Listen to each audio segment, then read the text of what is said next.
Hello and welcome to 76 Budget Builds. My name is Tim, and tonight I wanted to go over a early to mid game build for players first starting out, and they're starting to get to the point where they're wanting to think about doing raids. And I affectionately call this the little raid bro. The idea is that this is going to be after you hit level 50, you've probably gone through most of the story content, and you're looking for something else to do, and you want to start getting into raids.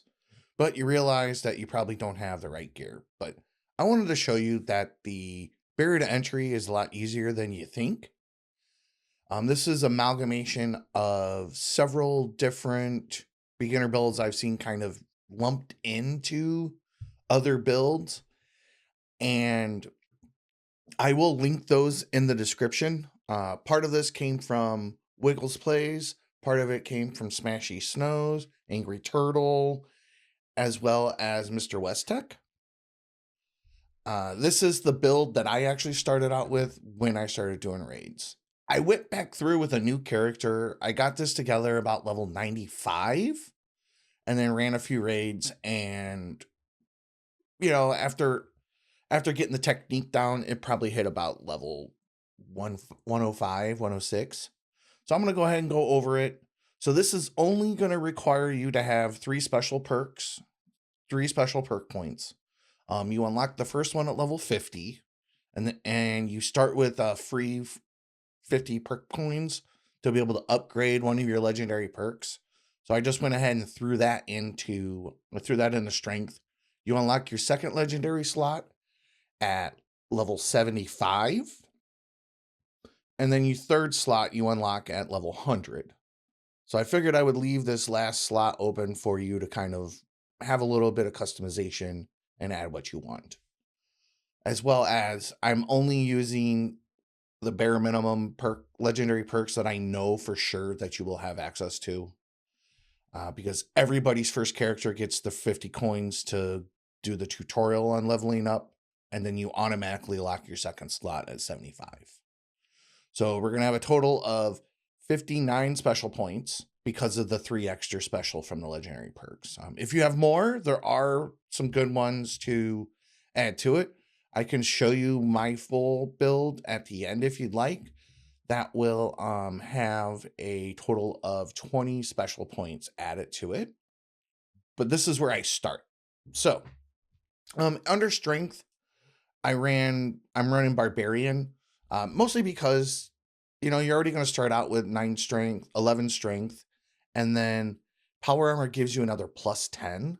So I was finding this averaging about an extra 80 to about 80, 95 extra DR and ER, which is helpful, especially going against the robot, because while there is a lot of diminishing returns on damage resistance in this game, having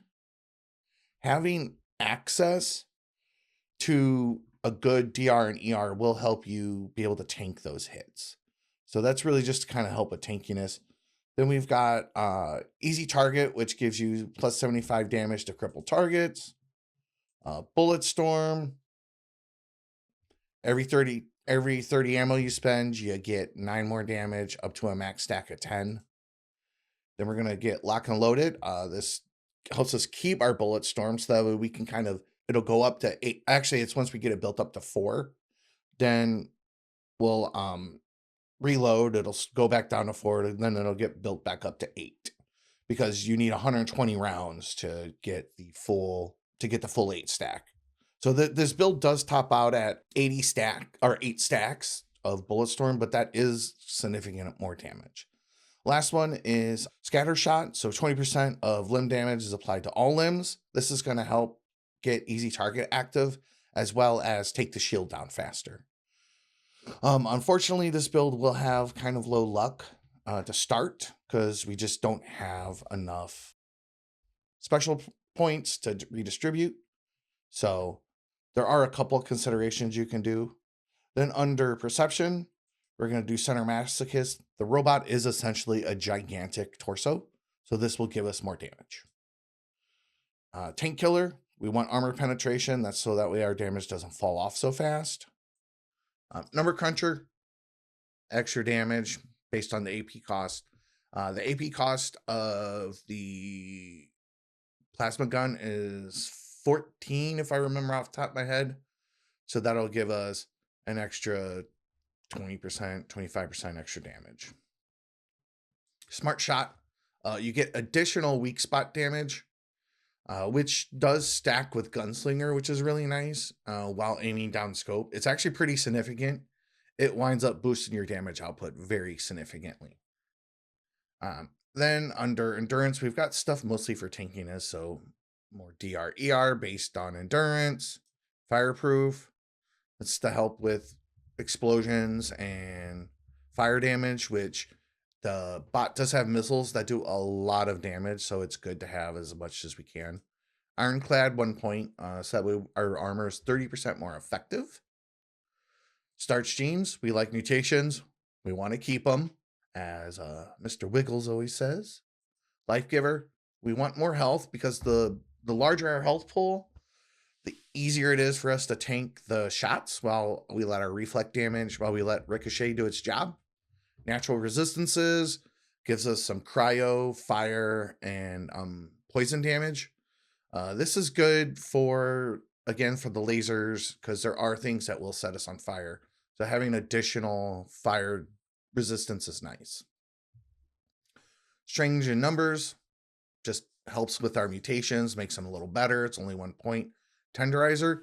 This is probably a slot where you could maybe redistribute these 2 points to something else. I find Tenderizer helpful, especially when I'm on a team, because everybody else is using it. But if you're soloing the bot, you could put these 2 points somewhere else. Probably would want to put them into luck to get your luck up a little more. And I can go over a card or two that you could use with those.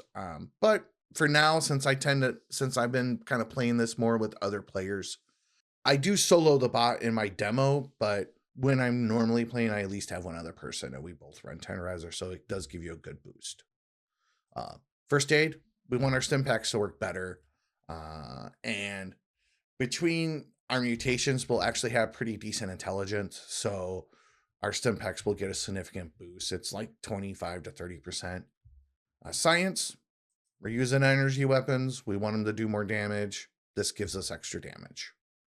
Gunslinger, we're going to do 9% extra weak spot damage. That does stack with the smart shot. And the way they stack tends to be multiplicative, I believe. I did notice a big difference between having 1 or 2 points in Gunslinger and with Smart Shot on. Then we start getting into the Onslaught perks where we're using... This will start giving us more weak spot damage based on our Onslaught stack.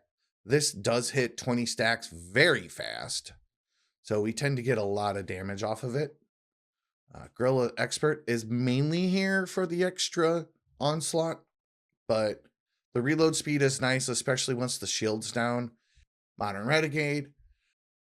We don't really care about the hipfire accuracy because most of the time we're going to be looking down scope, but the extra limb damage. Again, this is to cripple the shield faster. The best way to improve your overall time against the robot is to get the shield down faster. Once you really, you'll kind of hit a wall with your DPS where you're only able to, shave a few seconds. Whereas if you get the shield down faster, it will help. So again, Enforcer, this is mostly for the, it's exclusively for the limb damage. So that way we can cripple those limbs faster. Get the number cruncher kick in, so on and so forth. Then we want Guerrilla Master, mostly for the extra onslaught slots, but it does boost our damage as well. Since we're using a flamer, a plasma flamer, we do tend to be pretty close. Ricochet, this build won't work without this card. So get it, equip it, and enjoy it, because it's going to be your savior just to kill the Guardian. Class Freak, we like mutations and we want them to be better, so we run this card to make the downsides go away. And then Junk Shield, this is one of those cards that it's really good, especially I've been finding it gives me about an extra 100 100 to 115 extra damage resistance based, because just carrying some junk in, because I pick up junk. And every time you beat the robot, you get junk anyway. So, this build doesn't have a ton of carry weight, but being able to have, some extra damage resistance really is useful. So here's our mutations. There's a couple different ways to get them. Probably the easiest is to vendor hop players and buy them out of the player vendors, because most people tend to run these from anywhere from like 2 to 300 caps a pop. Or you can run the lotto and take off starch genes and go play in some radiation, and you will gain mutations that way. It just takes a while. You have to do it a few times. But we want Egghead because it gives us extra intelligence, Eagle Eyes, extra crit damage, which we're not really using it for, but we want the extra perception. We want the extra movement speed and extra reload speed, because reloading faster will help us. Scaly Skin, this just gives us extra damage and energy resistance. We kind of need as much as we can get, especially since they're diminishing returns. Like, you have to like really start stacking it.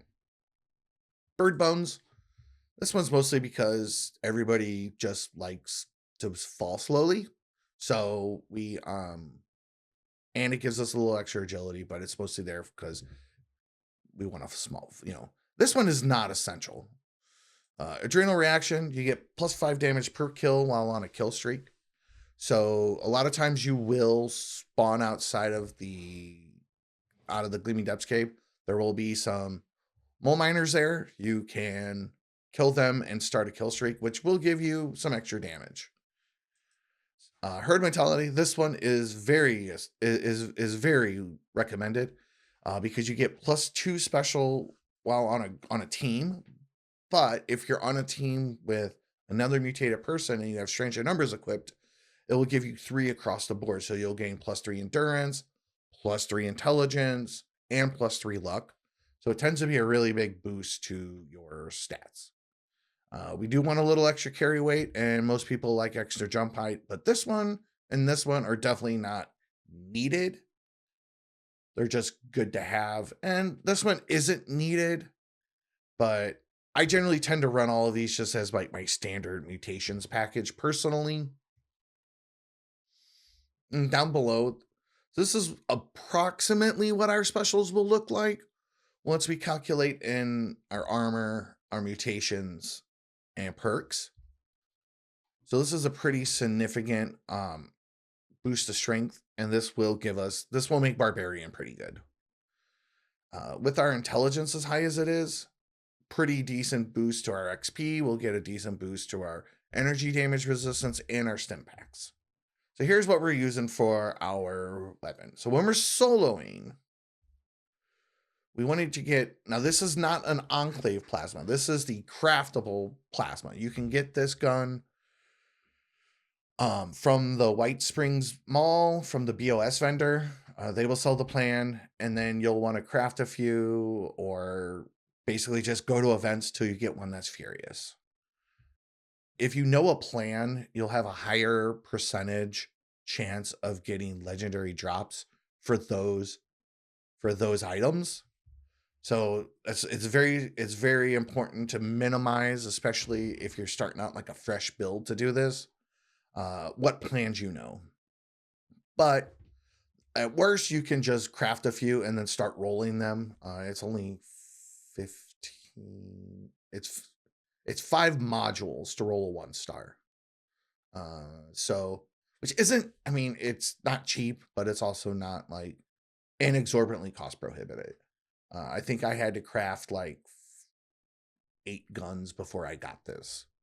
So that is a lot to kind of work with at start, but probably by the time you hit a level 100, you'll probably have enough modules laying around to be able to craft a few of them and roll them. So we're using the calibrated capacitor, not because we want the extra critical damage, but because we want the plus 20% to AP.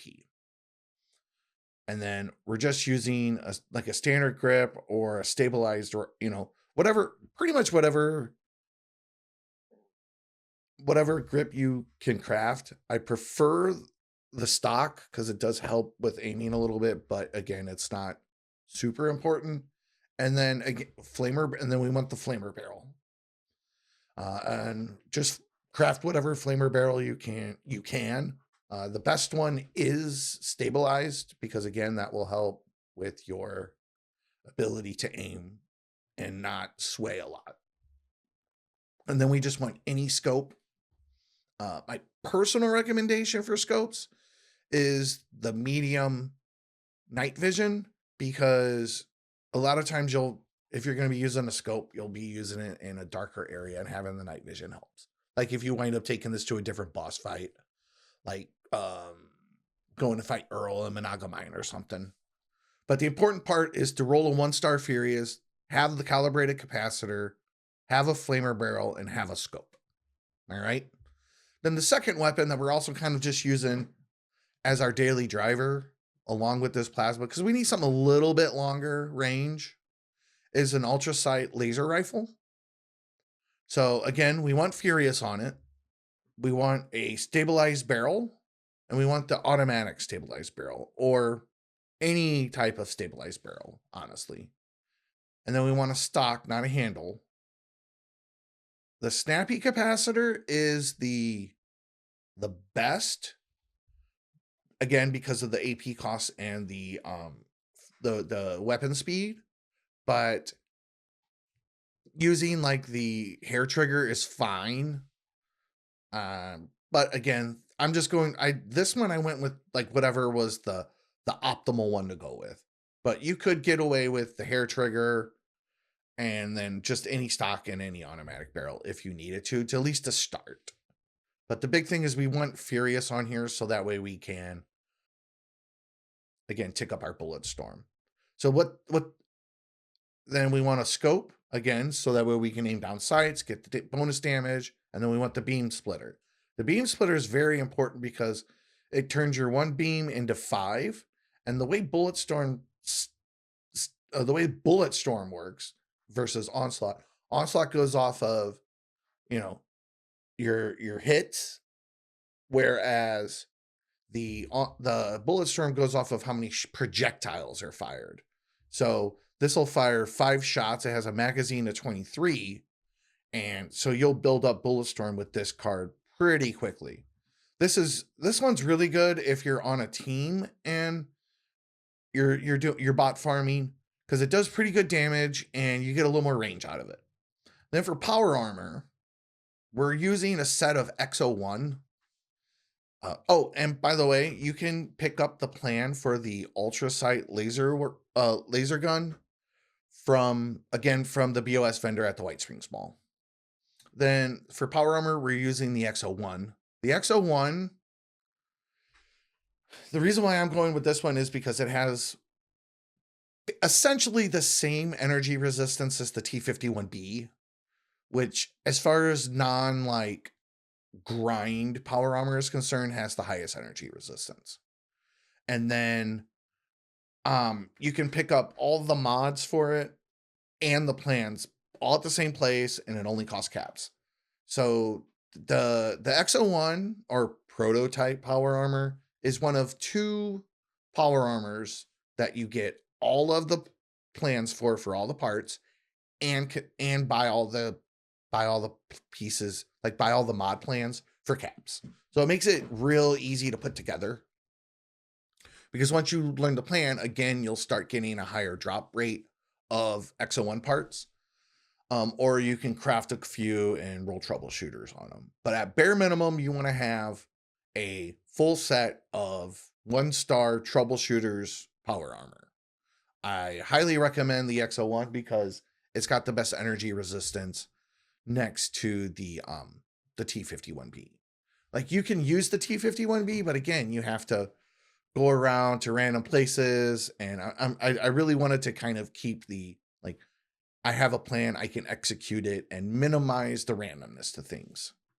The only 2 mods we're putting on here, and both of these you get from the Bendervat and the Enclave bunker, which is the same place that you get the plans for the XO1, is we want an internal database to boost our intelligence, more energy, more damage with our weapon, better healing with our stim packs. And we want a medic pump. Medic pump is just a little bit of a kind of help get out of jail free card in case us pushing the heal button isn't quite enough. Calibrated shocks would be great, but I'm assuming you don't have any flux, and I'm assuming that the 3,000 caps to get those plans are going to be a little cost prohibitive at first. But that's definitely one of the first things I would put on here would be calibrated. So that way you get a little bit more carry weight. So lastly, and this is a very important thing. The reason I put it at the end is because it makes it easier to talk about, and this is what we can kind of end the video on, is the starting level 20 loadout that you get when you leave the vault. Okay, so this is the shotgunner loadout. This will have the highest amount of perk cards that you'll find. That's going to be in the final build that you'll start with. So that way you'll have essentially 5 or 6 levels worth of cards already, and that'll be that many that much less you have to worry about later. So you get scatter shot, you get 2 points into easy targets, so you only got to pick up 1 more there. You get natural resistances, you get 2 points into gunsmith, first aid, and some of the other cards aren't, are relatively useful. Scrounger's good because it'll help you find plasma ammo. Serendipity's not bad. Evasive isn't horrible, but like, why are we putting an evasive card on something with only 2 agility? I don't know. I do take off Lone Wanderer like first because I want to join a team all the time. Like, why are you gonna be on a team or off a team in the same slot? But whatever, that's how I wound up with the bodyguard, was because you start out with bodyguard, inspirational, and then Lone Wanderer. And then you also get natural resistances. So, but yeah. So anyway, it's a fun build. It's not the barrier to entry isn't too bad, especially considering it's an MMO. And we all know how MMO barrier to entry for things can be, especially for in-game content, end-game content. Thank you for joining me. If you like this build or have any questions, please drop them in the, below. Hit the buttons, do the things, how everybody is. And I will see you when I come up with my next one. Goodbye.